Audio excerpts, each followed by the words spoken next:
लालची सोने की व्यापारी। वो वैकुंठपुरम का गांव था। उसी गांव में राम जी नामक एक सोने का व्यापारी था। वहीं आसपास के सारे गांव में उसका बहुत अच्छा नाम था। वो बहुत ही गुणवत्ता और ईमानदारी से उसका व्यापार चलाता था। राम जी के दुकान जो भी आते थे वो उसकी बहुत आदर सत्कार करता था।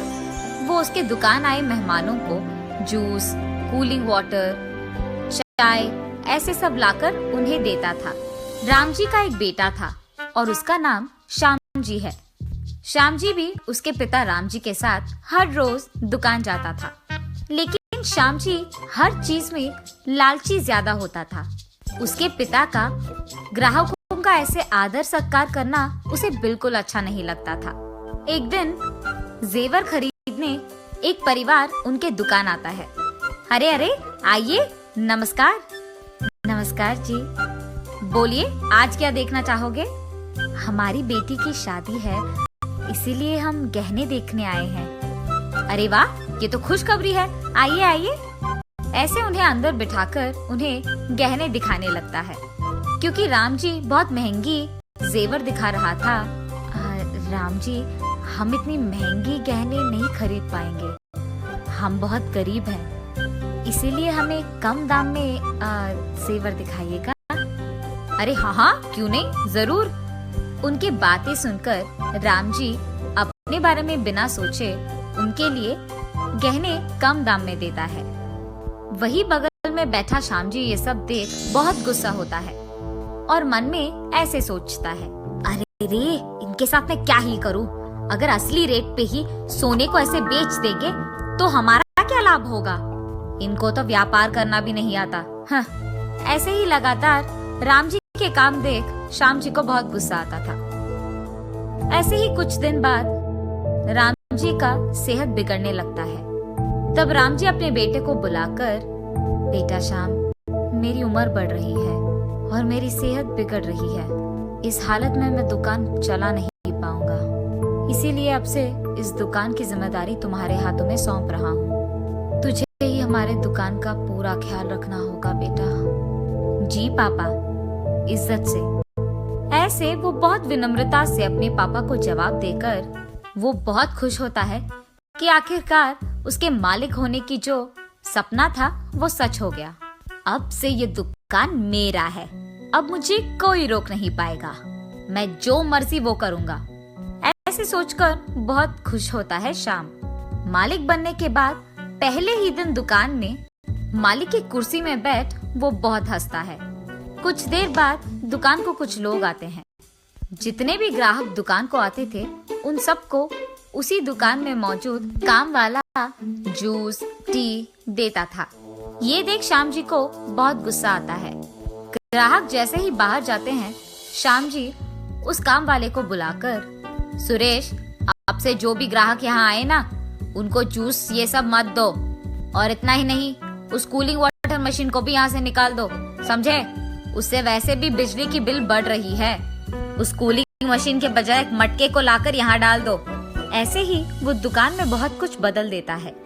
ऐसे ही गहनों का दाम बढ़ाकर श्याम जी उन पे बहुत कमाता है।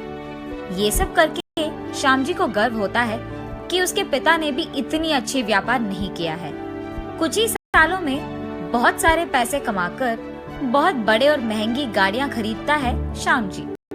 श्याम जी को ऐसे अमीर बनते देख एक तरफ राम जी को गर्व होता है कि उसका बेटा बहुत अमीर बन गया, लेकिन दूसरी तरफ उसे दुख भी था कि उसका बेटा लोगों के भरोसे का फायदा उठा रहा है। ऐसे ही कुछ समय के बाद एक अमीर आदमी एक बड़ी और महंगी गाड़ी में उनके दुकान आता है। उस आदमी को आते देख श्याम जी, अरे लग रहा है कि ये बहुत अमीर आदमी है, इस पे तो मैं बहुत बड़ा लाभ बना सकता हूँ, ऐसे सोचता है। वो आदमी कार से उतरकर अंदर आता है। अरे सर, आइए आइए, स्वागत है आपका। बोलिए क्या देखेंगे आप? नमस्कार श्याम जी, मेरा नाम कुमार है। बहुत ही जल्द मेरी शादी होने वाली है, मुझे महंगी गहने दिखाइए। कुमार की बातें सुन श्याम जी में लालच आता है। उसके दुकान में मौजूद गहनों का दाम बढ़ाकर कुमार को दिखाता है। अरे वाह, ये तो बहुत सुंदर है। ऐसे ही मुझे कुछ डिजाइन्स में गहने चाहिए, क्या वो कर पाओगे? ऐसे पूछता है कुमार। अरे जरूर साहब, अब इस सब के लिए 10 लाख का खर्च होगा। कोई नहीं, मैं भर दूंगा। ऐसे कहकर थोड़े पैसे एडवांस में देकर कुमार वहां से चले जाता है। उस एक आदमी के पास इतना सारा पैसा देख श्याम जी सोचता है कि उस अमीर आदमी को आसानी से धोखा दिया जा सकता है और इसीलिए उसी की लालच में वो कुमार को धोखा देने के लिए योजना बनाते रहता है। वो ये फैसला करता है कि इससे पहले कि कुमार उससे सारे गहने ले ले, वो उनमें से कुछ गहनों को नकली गहनों से बदल देगा और कुमार के आने से पहले ही उसके सोच के अनुसार ही वो उनमें से कुछ गहनों को नकली वालों से बदल देता है। कुमार आकर बाकी पैसे भरकर उन सारे गहनों को लेकर वहां से चले जाता है। कुमार की शादी आ ही जाती है। उस दिन उसके लाए हुए गहने सारे लोग पहनते हैं और क्योंकि कुमार के पिताजी का एक दोस्त सोने का व्यापारी था, कुमार के कई बहनों में से एक बहन के गहनों को देख उस आदमी को समझ आता है कि वो नकली हैं। वो कुमार के बहन के पास जाकर ऐसे पूछता है, बेटी तुम लोग तो बहुत अमीर हो, ऐसे नकली जेवर और गहने पहनने की क्या जरूरत है? ये सुनकर वही मौजूद कुमार चौंक जाता है। क्या नकली जेवर? अरे नहीं अंकल, ये तो मैंने राम जी के दुकान में बनवाए हैं। और वो आदमी कुमार से ये कहता है, नहीं बेटा, मैं भी तो गहनों का व्यापारी हूँ, मुझे नकली और असली में फर्क दिखाई देता है। ये साफ साफ नकली है, तुमको धोखा दिया गया है।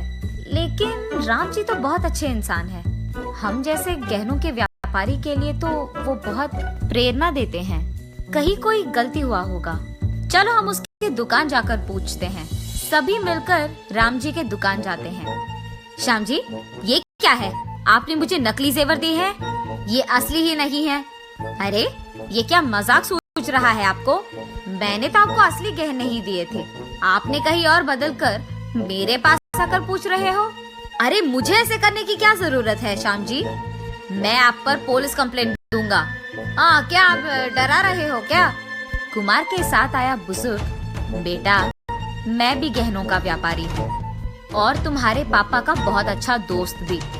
तुम अपने पिता को बुलाओ, मैं बात करूँगा, ऐसे कहता है। तब श्याम जी उसके दुकान में मौजूद काम वाले को उसके घर भेजकर राम जी को बुलवाता है। राम जी जब ये सब सुनता है तो ऐसे कहता है, अरे आप डरिए मत, मैंने तो इस दुकान में सीसीटीवी कैमरा लगवाया है, उसमें देखेंगे तो गलती किसकी है ये पता चल जाएगा। लेकिन किसी को ये बात नहीं पता था कि राम जी दुकान में सीसीटीवी लगवाया है, यहाँ तक कि श्याम जी को भी नहीं। राम जी उसके फोन में पूरा फुटेज देखते रहता है और दूसरी तरफ श्याम जी डर के मारे कांपने लगता है। उस फुटेज में श्याम जी का असली जेवर को नकली में बदल देना दिख जाता है। ये देख राम जी गुस्से में श्याम जी को बहुत डांटता है। उसके कारण राम जी को सर झुकाना पड़ा। ये कहता है उसके बेटे की गलती के लिए राम जी माफी मांगता है और क्योंकि श्याम जी को उसकी गलती का एहसास होना चाहिए, वो खुद पुलिस को वहाँ बुलाता है। कानून के सामने सभी एक हैं, ऐसे कहता है राम जी। लेकिन वहाँ मौजूद लोग, राम जी ऐसे मत करिए, उसको पुलिस के हवाले मत कीजिए, वो लालची जरूर है मगर उसको पता नहीं था कि आपको सिर झुकाना पड़ेगा, सोचा नहीं होगा बेचारा, आप ऐसे मत करिए, आपको बाद में बहुत दुख होगा। राम जी उनकी बातें मानकर उनके असली जेवर को उनको पहुंचाकर उनको वहां से भिजा देता है। तब से वो श्याम जी को दुकान में आने नहीं देता है और दुकान की जिम्मेदारी एक अच्छे, नेक और ईमानदार इंसान के हाथों में देता है और श्याम जी के पास मौजूद सब कुछ खींच लेता है राम जी और उसको घर से भी बाहर निकाल देता है राम जी। देखा ना आपने, लालची बनकर अगर गलती किया तो उसके परिणाम भी भुगतोगे।